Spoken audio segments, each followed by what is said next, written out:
The wildebeest are the stars of the spectacular migrations as they follow the rains to lush grasslands.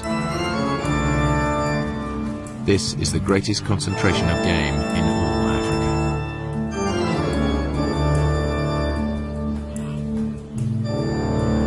Their numbers attract the top predator, 3,000 lions and numerous lions.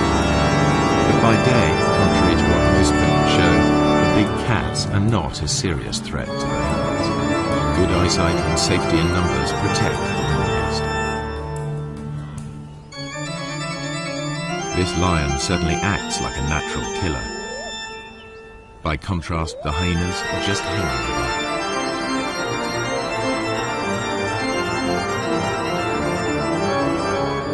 In fact, he didn't make the kill. He stole it from skillful hunters. The blood on their faces proves just who did make the kill.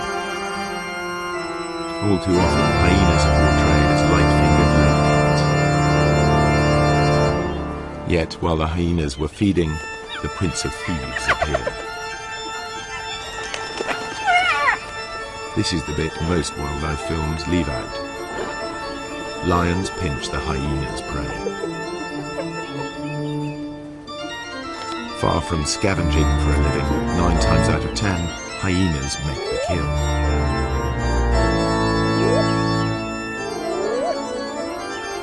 At first sight, the lion and the hyena are locked in a struggle for the same prey. How can the hyenas make a living here at all?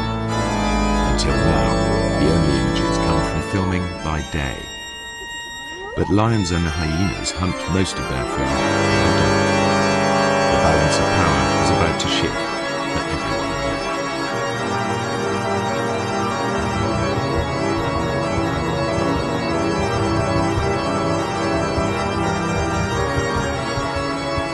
Serengeti straddles the border between Kenya and Tanzania. But the Serengeti plains stretch far beyond the park boundaries, and to the east live the Maasai with their cattle. At dusk they retire with their herds to the safety of their villages or bomas.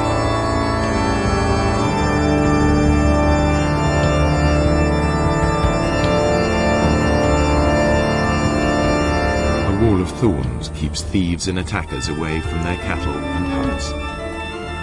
The Maasai rarely venture out at night, except in forts.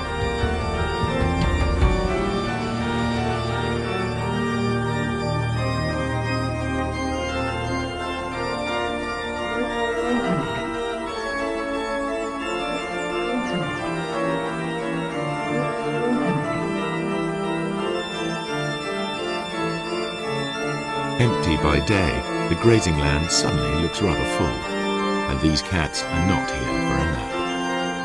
This is the only camera capable of recording what now happens. Technology also allows researchers to make a call to the animals themselves.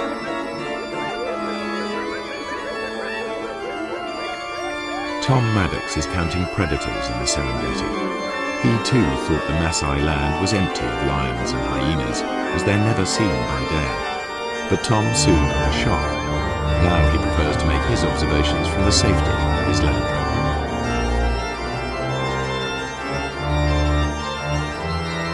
We use this technique which we call callings. We basically have a tape of hyenas and the wildebeest to kill. And when hyenas want to kill, they make these whooping noises and these fighting noises. There's also a lion on the tape and it's fighting with the hyenas, and there's all this big commotion over this kill. And we play this tape on speakers on top of the car. And because lions and hyenas both rely on scavenging quite a lot in their diet, when they hear this tape, a lot of them will come in and they'll investigate it, thinking they're going to get a free meal. It was amazing where they come from. They just kind of melt out from the bushes in places you'd never have imagined a lion could have hidden, often quite close to where I was doing the call-in.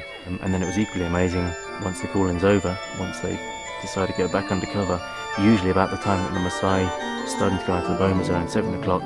Again, the lions will melt straight back into the bushes. 1 minute the line's there, the next minute it's gone completely, and I know it must be sitting there somewhere, and they're so hard to find again.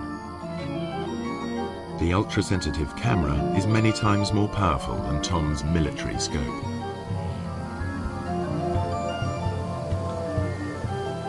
Inside the Serengeti you can drive around and you can see hyenas and lions. They're very obvious throughout the day. Outside the national park, that doesn't happen. You can drive around for days and days and not see any. The fact that there are any lions at all on Maasai's land is surprising. So far, I'm finding an extremely high number of lions outside the park. In fact, it's comparable to certain areas within the park. So lions are actually doing extremely well in an area where people are living and working and raising their cattle, which to me was extremely surprising.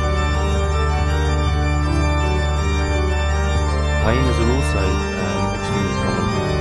Compared to inside the park, there were fewer, but there are still a sizable number thriving outside the park, and you will actually see them when you drive around in the evening. The hyenas are usually pretty visible. No wonder the Maasai report meeting wild animals frequently, even by day.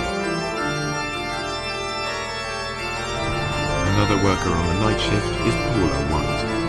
She's interested in studying hyenas in this different world, to learn how they and the lions carve up each other's catches. And like her quarry, she follows her ears.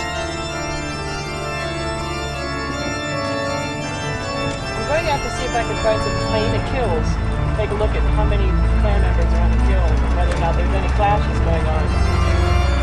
I'll also be looking for lion-hyena interaction because I'm really interested in how the two species interact down here with all the game present, whether or not they're still more likely to steal each other's kills or whether they're more likely to go after a new animal of their own.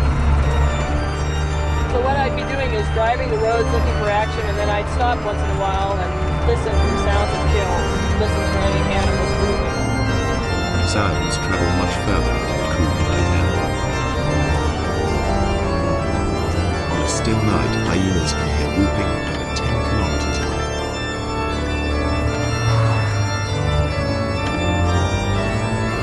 I think lions too are attacking that sound and a number of other groans and squeals that usually accompany a hyena kill. It's a really exciting scene.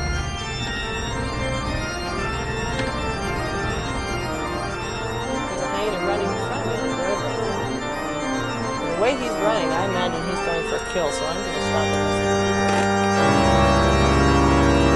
What Paula and Tom are seeing leads them to rethink conventional ideas about hyenas and lions at night and day.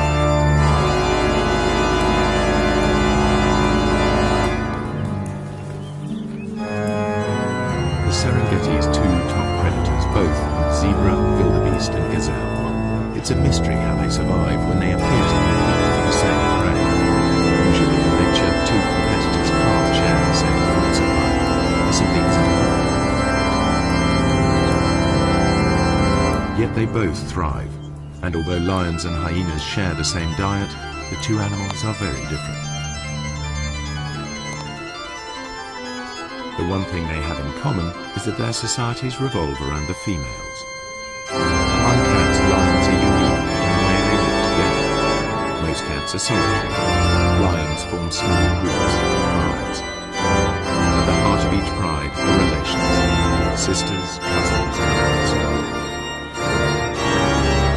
Strange lionesses and cubs already attacked.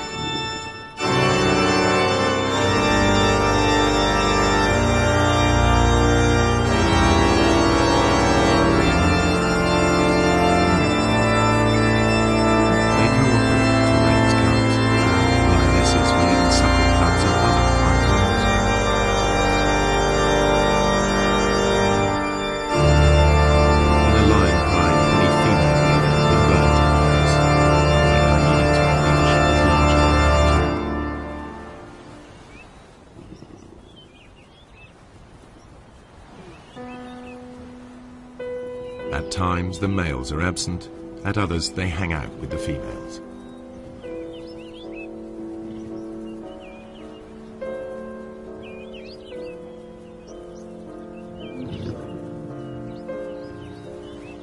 At times they're peaceable, even tender, at others aggressive to all.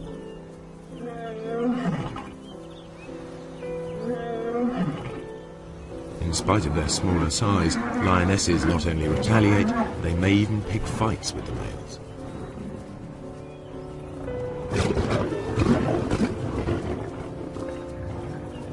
However, male lions are physically more powerful.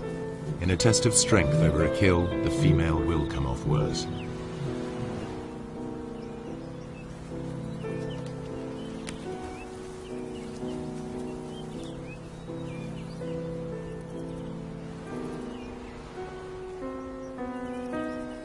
Spotted hyenas live in large clans, averaging 50 or more members. But the whole clan is not always together. Individuals and small hunting groups spread out over the plains in a living net.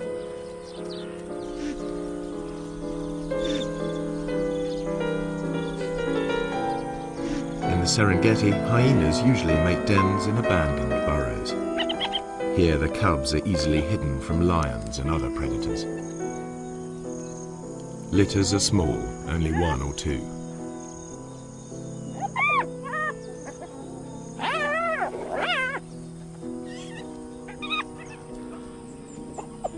Hyena society is maintained by the rank that each animal inherits. If mum is high-ranking, they'll be high-ranking too, provided they've inherited her strength as well. Females may fight females, but males hardly ever fight amongst themselves, and certainly wouldn't dare attack a female. Clan life is ruled by the females, who are almost a quarter bigger than the males.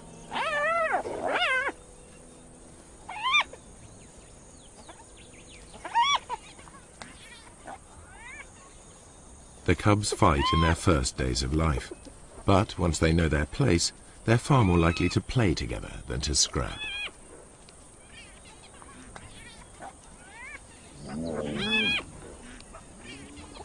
The males can behave as best friends, even if they're members of different clans. Hyenas' behavior is highly complex.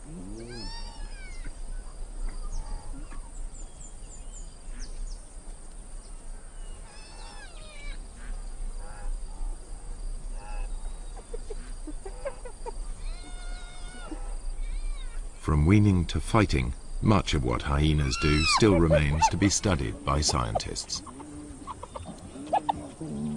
Nonetheless, the most marked difference between hyenas and lions is in how they hunt. All animals built for the kill hunt in the same basic sequence. They begin by finding their